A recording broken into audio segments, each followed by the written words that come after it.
So it's my pleasure to introduce our first speaker, Fungai Machirori from Zimbabwe.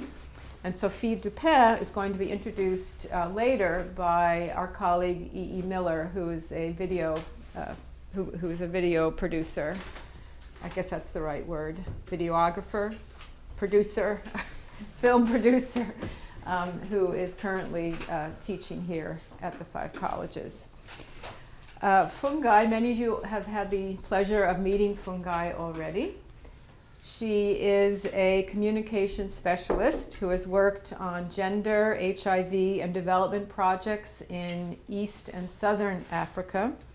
She's passionate about women's issues, new media, and human rights, and much of her work is dedicated to developing solutions to support women and girls in Africa.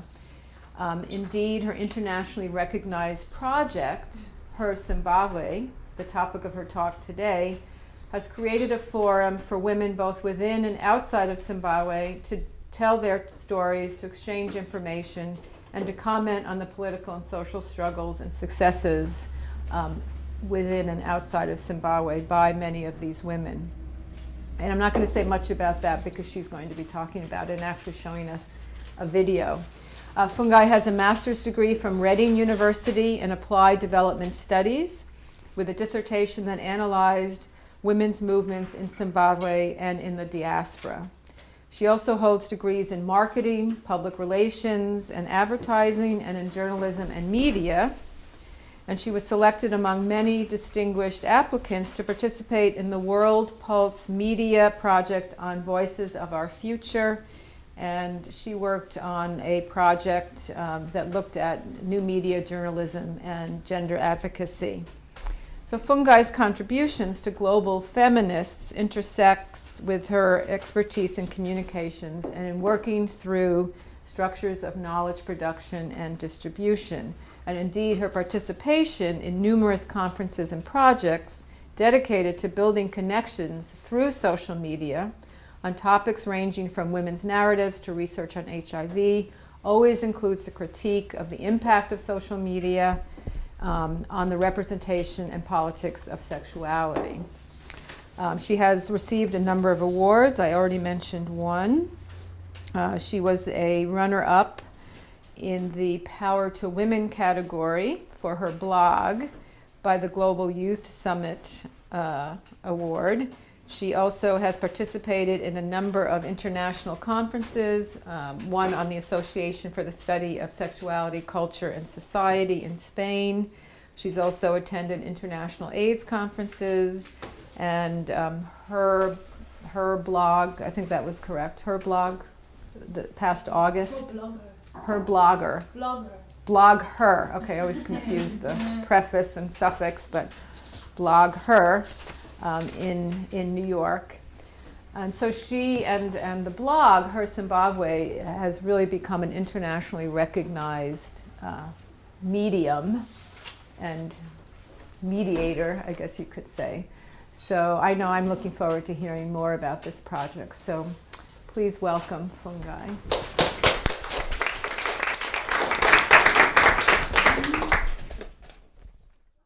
So I will look at a few of the homogenizing factors to begin with, and one of the major ones would be, obviously, if you know anything about Zimbabwe, the high levels of state control that we find in our country. If you know anything about Zimbabwe, you would know about the president, Robert Mugabe, who has been in power since 1980. And so this is a short clip that will show you a little bit more about that situation. Let me put it out. Oh. Proposition.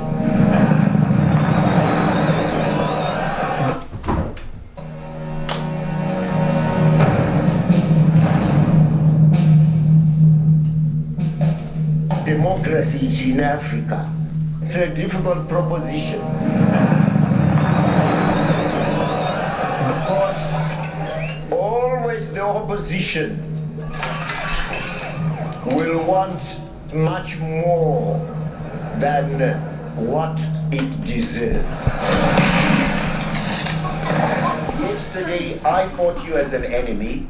Today you have become a friend and ally with the same national interest, loyalty, rights and duties as myself. I believe that Mugabe at one point was a genuine leader of the people, especially when Mugabe led the liberation struggle. We'll establish a government which is better than the present government. He would always say all our people must gain an education. We became the bread basket of the region, and precisely because of the policies of President Robert Mugabe. It was all there in 1980, 1981, 1982.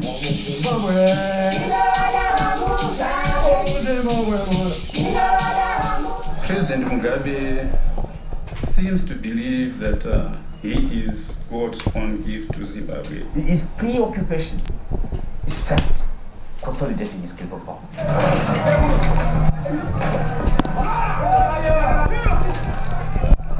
His grip on power was under threat.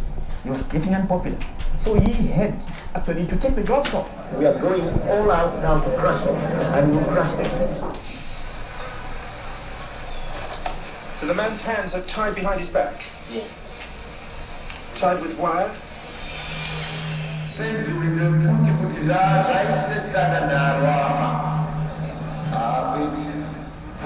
Years, now we're running. Now we're running. What do you do to a hero or to a father who's gone wayward? What do you do? Can you discipline your hero? Can you discipline your father?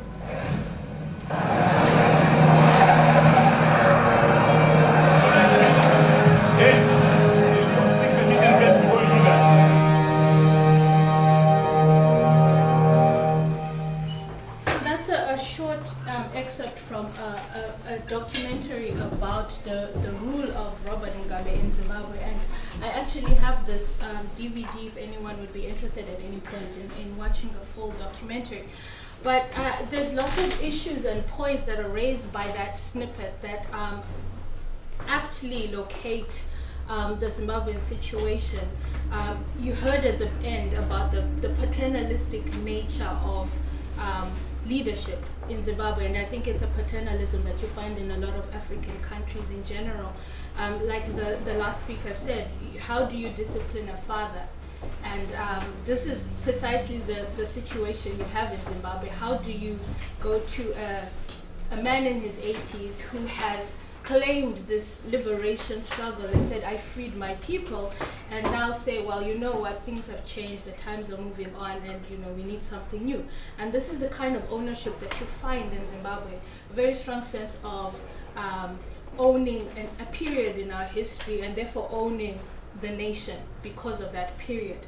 And you also see that sort of understanding of ownership seeping into the women's movement in Zimbabwe.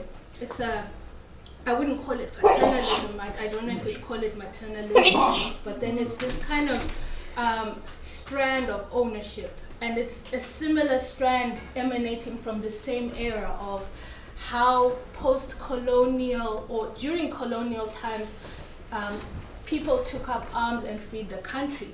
So now that we were a part of that era or that moment in history, we own the movement that emanates from it. So you see this political movement as well as women's movement not being able to branch out of that, and therefore there are high barriers to entry for young people, for people with alternative ideas, alternative ideologies. But what you also saw in that short clip were some of the atrocities that have been conducted against people who are seen as dissenting voices in Zimbabwe. For one, you would have noticed the man being exhumed from a shallow grave, and that is the massacre of one of the tribes which are in the minority in Zimbabwe, who are the Ndebele, who in the 1980s there was a widespread program of attack on people in that region of the country, simply because they were believed to be dissidents who were working with opposition allies to bring down the Shona, who are the majority tribe in the country. And so the government started to work with militia from North Korea and trained some people up to go and actually kill people. So this is still a big scar on Zimbabwean society that you still find today.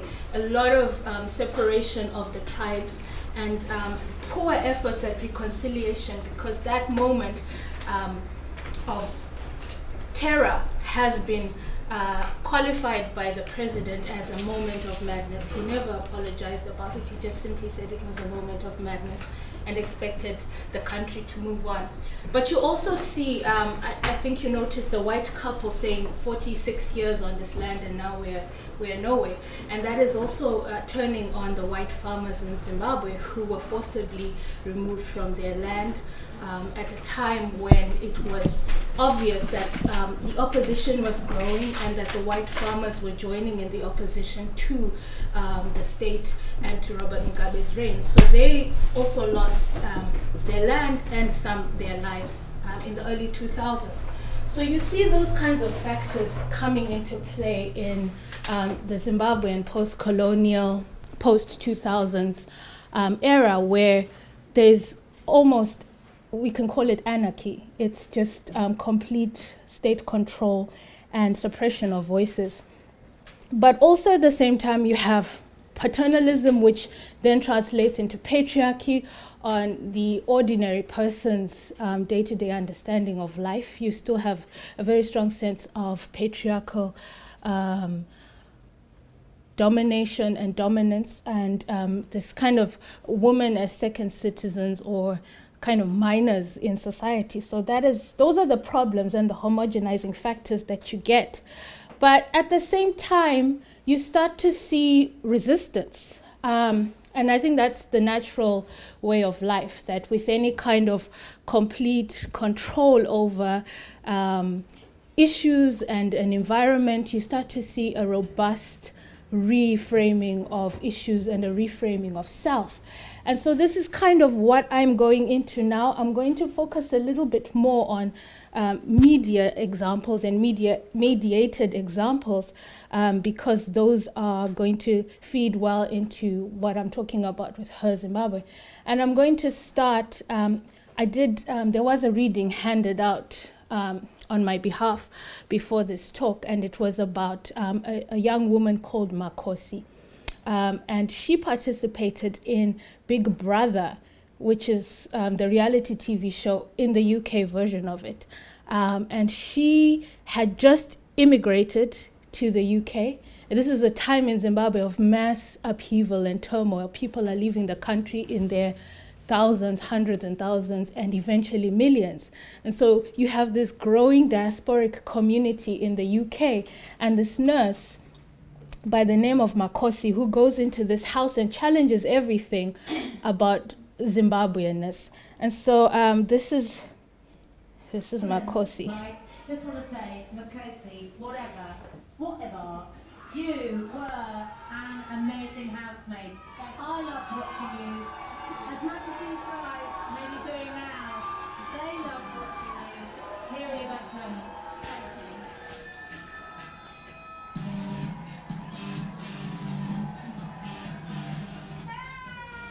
My name is Makosi and I'm from Africa. Makosi actually means princess. Makosi, what are you like? Your secret mission is to get the most nominations from your husband. We are living with a liar, cow, spoiled brat.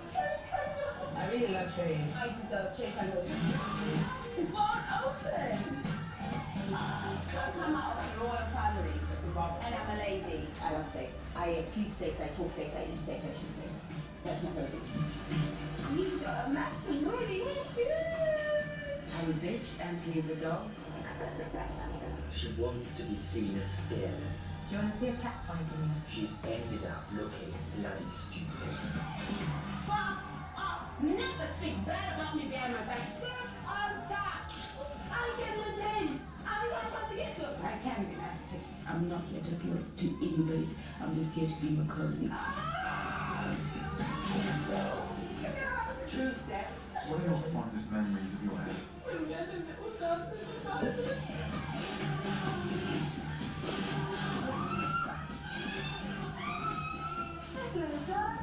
The dance ever hear. Anybody who says they don't know my name, don't know their own name. Oh my God.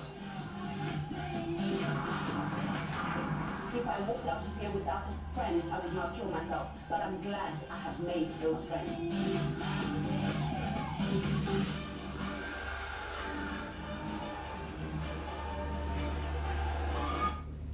So, imagine the sharp contrast between the first clip and this. And this is happening in 2005 at a time when the country is basically falling apart. And people are fleeing for dear life to any place and country that will accept them and trying to gain this kind of, social standing within society as, oh, we're not the refugees who just don't have a place to live. We're Zimbabweans, we're highly educated people, and we're, morally upright people. We just have encountered a bad situation in our president. And then Makosi goes into this house and turns all of that on its head completely. And this is something we weren't watching. I was in Zimbabwe at the time. We didn't have access to Sky Channel to watch Big Brother, but then it became this issue of national importance, both in the diaspora and in Zimbabwe. It was about what is Zimbabweanness?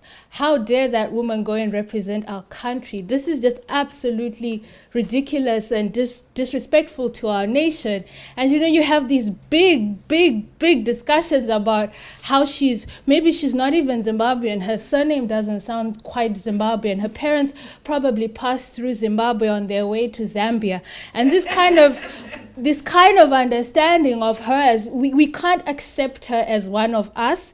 She has to be other. She cannot be Zimbabwean. And so it turns everything about what being Zimbabwean is on its head.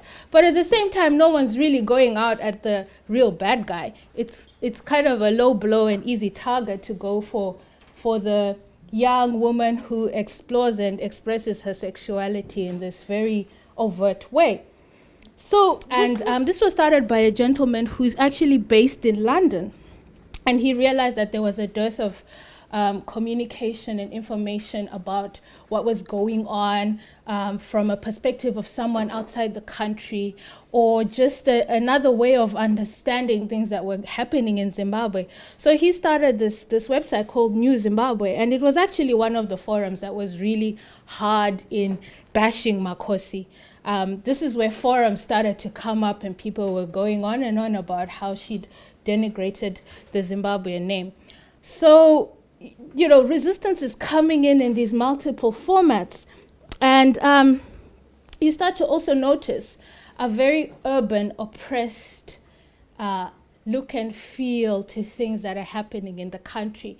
And people who are completely turning all these stereotypes or assumed identities of what it is to be Zimbabwean on their heads. And another example I'll show you, I won't show you the whole thing, but this is from two spoken word artists who started to explore how to express the Zimbabwean situation through spoken word. And I know these guys personally from a place called the Book Cafe where we all hung out, particularly mid-2000s. It was this haven for all the young, urban, fed-up people to just go and express their anger, frustrations through music, spoken word, or just listening and appreciating. It was closed down last year because of government intervention, but it has reopened this year, facing a lot of challenges. And these guys, their content is banned in Zimbabwe because of the nature that it is understood in.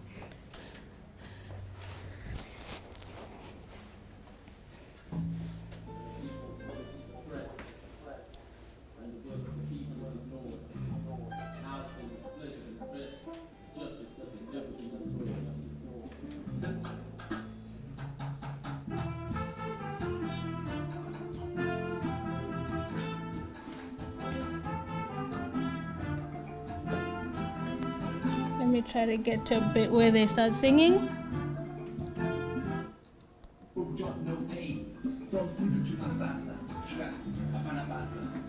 How would you feel if you got a raw deal? No school, no university, no job, no opportunity. Let them come down here, see what it's like year after year. They put on their cocoa butter while we spread out in the gutter. You all want it timber, you still teenage pover. You all want it stars, you still no activities. You try to hustle, they call us criminals. I'll stop it there, but that is also an identity that completely goes against what the norm of being a Zimbabwean is. This is a white guy who sings in Shona, which is a vernacular language, and calls himself a name. Sorry, I'm just trying to fix my Duke. It's very challenging. But he goes by a Shona name as well, and he becomes this hero of the black oppressed. And he sings with a guy, I mean, his partner, Outspoken, he's black Zimbabwean, but then the collaboration that they have and the acceptance of this man at a time when the country is basically throwing out every white person that they can is quite, for me, a real act of resistance and a real example of how people were understanding things separately and apart from the state in their own ways, resisting in whatever way that they could. So it's with this backdrop of homogenizing factors and this resistance that I am studying, obviously, my master's degree and looking at all these factors and understanding them from a woman's perspective and starting to think about what I would want to do, having discovered that the women's movement is not as solid as it looks. I mean, I worked in civil society in Zimbabwe and I knew this very well. There are high barriers to entry for young women. We are not soaked in the blood of the struggle, so we are not quite validated within the movement. And starting to see that there is this real need in the diaspora, and seeing people like Makosi, who is in the diaspora, able to express that, and how do you get those people's perspectives, or to get people in the diaspora at least to have this kind of dialogue about issues continuously, not just in moments when this one young woman goes into a house and completely disrupts order. So this is what led to what I do now, which is this, Her Zimbabwe. And what it is a web-based platform. And we have Twitter and we have Facebook, and it's a platform for sharing stories. It's a platform for sharing experiences and for articulating identity and expression of self. It's out of the bounds of state, private sector, I would say. It's just an entity that exists somehow without funding, and with a lot of hard work and a lot of stress and frustration at times, but it just exists as a space that resists like all the other examples that I've been talking about. And so we have some stories that I just want to touch on quickly, not having that much time to talk through it. But these are some of the stories that show a real sense of resistance and, I guess, revolution, as the tagline of Her Zimbabwe states. And this is by a young woman called Tafadzwa Chigudu, and she's based in the UK. And she is heavily tattooed and getting a lot more jobs done. So she's got her chest done. She's got, well, she's not heavily tattooed, really, but she's got a sleeve and she's got her back done, and she's recently had scarification done, I believe. But, I mean, this does not conform to Zimbabwean standards of being a Zimbabwean woman. And so she writes about this experience and what it means to her. And I'm looking for the section that I want to highlight. And what that buffalo is it's really touching if you understand it.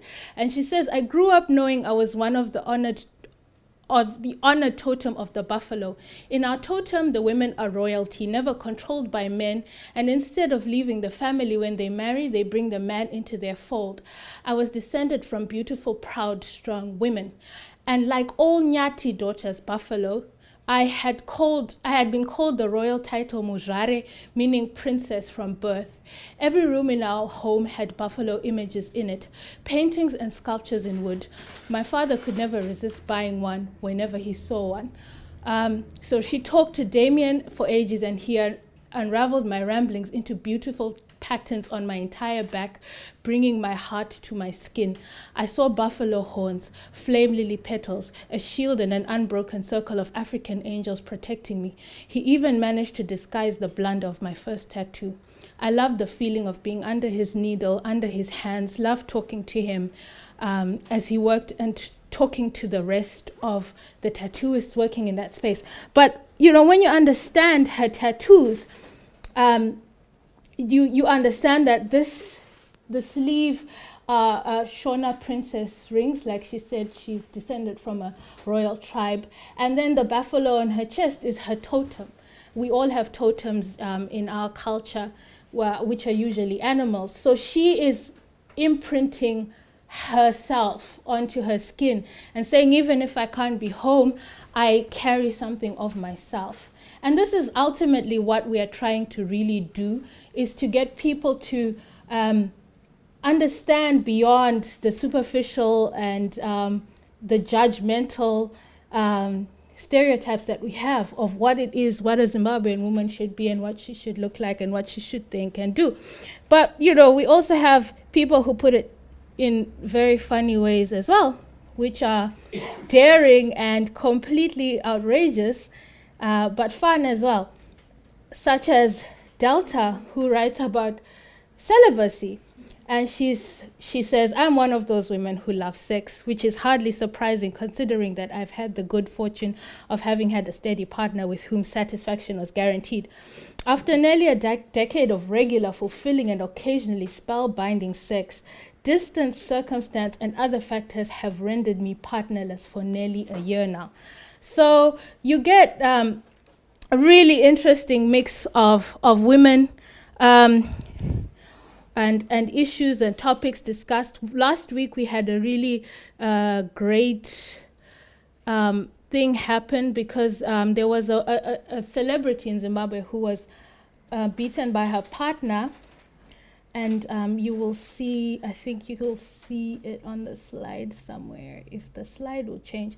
So that was her beaten, and people started making jokes saying, don't drink and talk if you're a woman because your partner will beat you up. And it was really horrible, the backlash. But we had this one man who couldn't take it anymore and wrote to us, stream of consciousness type of stuff, because he'd just seen the joke. We'd put up the joke that morning and said, this is what people are saying about this woman. And he wrote a letter, an open letter to the man who hit her. And he said, I've tried to remain silent, but my upbringing tells me I can't. It's his duty as a man to speak up. And even if he will face some sort of repercussions from other men for standing up for women, he was willing to accept that. So you see this resistance in ways that come here and there.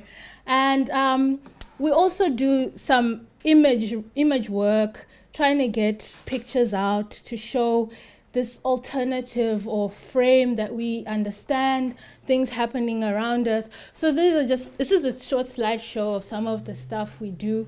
Attending events.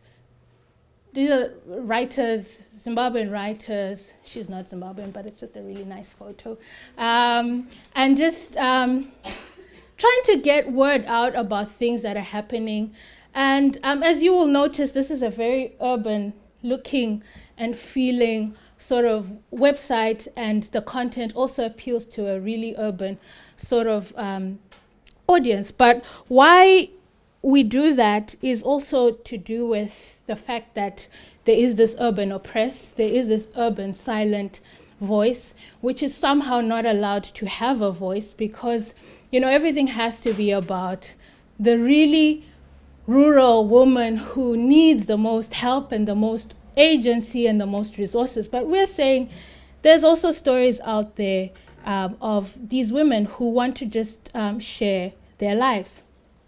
So heterogeneity, call it what you will, this is sort of how it works and how it looks.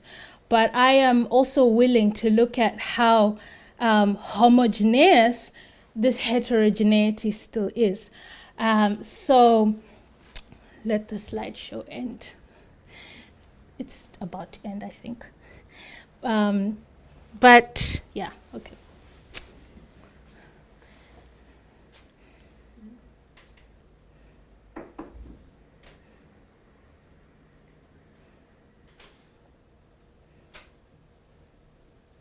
That's really cool. That is one of our former denominations. I should actually, well, that was a $20 billion note around a cup. And that is one of the denominations of currency we had in Zimbabwe. And people are now artistically using it to tell another story and to make artwork. So it's all about how people resist or remember bad eras in their time. But yeah, like I say about the homogenizing factors that we still have. This is our Facebook page. 2,700 odd followers, which is not very much, but then considering that most people do not like a page that engages them on this level consistently, that is a lot for us. We are happy with the levels of engagement that people have with us.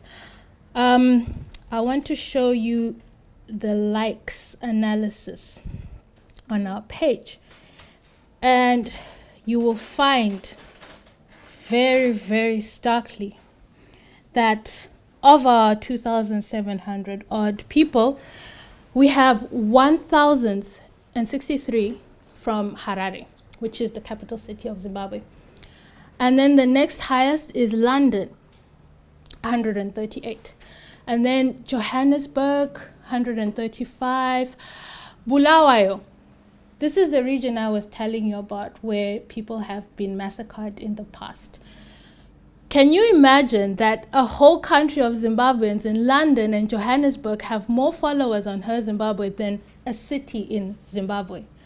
So you start to see, and Gweru as well, 26. Gweru is also a city that was affected by a lot of this. But then there's obviously different factors as to why this could be. But this is a fact of Zimbabwe that is little talked about and little analyzed and explored, that people who are in these parts of the country where there was horrible brutality do not feel a sense of wanting to be part of anything Zimbabwean. There are secession groups that are actually mobilizing to form their own country, which would split from Zimbabwe. They're called the Mtwakazi Group, and they've been advocating for this for a long time, but they just don't have the resources or the audience to listen to their plea. So I see that once again as a homogenizing factor. I am Shona. I'm from, interestingly, I'm from Bulawayo. I grew up in Bulawayo. Never knew about what was happening in the country. Okay, 1 minute. But I'm Shona, the people I work with are Shona, so that obviously puts people out in a certain way to understand what Her Zimbabwe is and what levels of inclusion that they can enjoy in the forum. Also, you can't get a demographic of race, but then it is something also that you see within Her Zimbabwe that you do not have many white followers. And so it's once again that issue of how do we claim this heterogeneous identity when there's still overarching homogenizing factors which are also affecting how people perceive us and how people perceive the forum. So yes, Her Zimbabwe is a heterogeneous site, but it's also limited in that. And we learn as we go. I think the most important thing is that we're conscious of that, trying to engage more meaningfully. We do have content on the website of young women from the minority tribe talking about why they haven't been included in the country and their feelings of frustration at that. But also, we are subjective beings. We also frame our lives according to what we see and perceive as Shona Black women. So it's something that we work on, but we try to remain conscious of in claiming our heterogeneity. So thank you for listening.